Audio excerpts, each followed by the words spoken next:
దేవుడు మనతో అంతే ఉన్నాడా? దేవుని ఫోన్ ఎప్పుడన్నా బిజీ వచ్చిద్దా? మన ఫోన్లు దేవునికి బిజీ ఎప్పుడు? ఆయన నిరంతరం నువ్వు అందుబాటులోకి వస్తే ఎనీ టైం నీతో మాట్లాడాలని రెడీగా ఉంటాడు. కానీ మనం ఎప్పుడు ఆయన ఫోన్ చేసినా సార్ బిజీ సార్ కొంచెం ఆగండి అంటాం. కానీ దేవుడి ఫోన్ ఎప్పుడు కూడా బిజీ ఉండదు. తమ్ముడా, నువ్వు ఎన్నిసార్లు మాట్లాడాలన్నా సరే ఆయన ఫోన్ అందుబాటులోనే ఉంటుంది. ఆయన ఎప్పుడు నీ వైపు చూస్తూనే ఉంటాడు.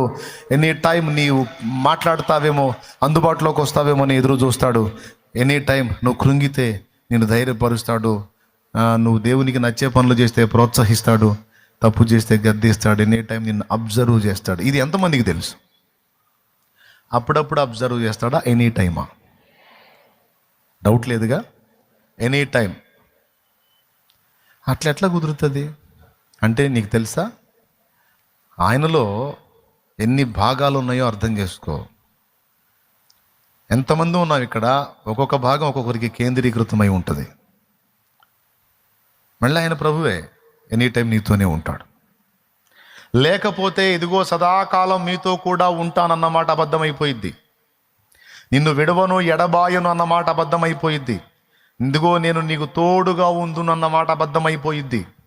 నీకు అన్నాడు, మీకు అనలా. మీకు అనే మాట గుంపులో అన్నాడు. పర్సనల్గా ఏమన్నాడు? నేను నీకు.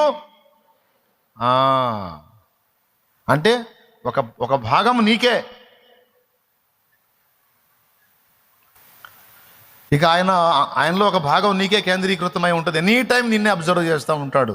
ఇక నీకు ఖాళీ ఉండి నువ్వు అందుబాటులోకి రావాలి. కానీ ఒక రోజులో నువ్వు 100 సార్లు వచ్చినా ఆయన నిన్ను రిసీవ్ చేసుకుంటాడు. అది దేవునికున్న సౌకర్యం. అలా ఎలా ఉంటాడంట? నీకు నువ్వెవడివి? అలా ఎలా ఉంటాడంటే మరి ఎలా ఉండాలో నువ్వు డిజైన్ చేసావు దేవుణ్ణి. కాబట్టి ఓవర్ యాక్షన్ చేయరాదు. పిల్ల మెదడులు వేసుకొని పెద్ద పెద్ద డైలాగులు మాట్లాడరాదు. దేవునికి స్తోత్రం, హల్లెలూయా. అందుకే ముందే చెప్పాను, దేవుణ్ణి అర్థం చేసుకోవటం అనేది అంత తేలికైన విషయం కాదు.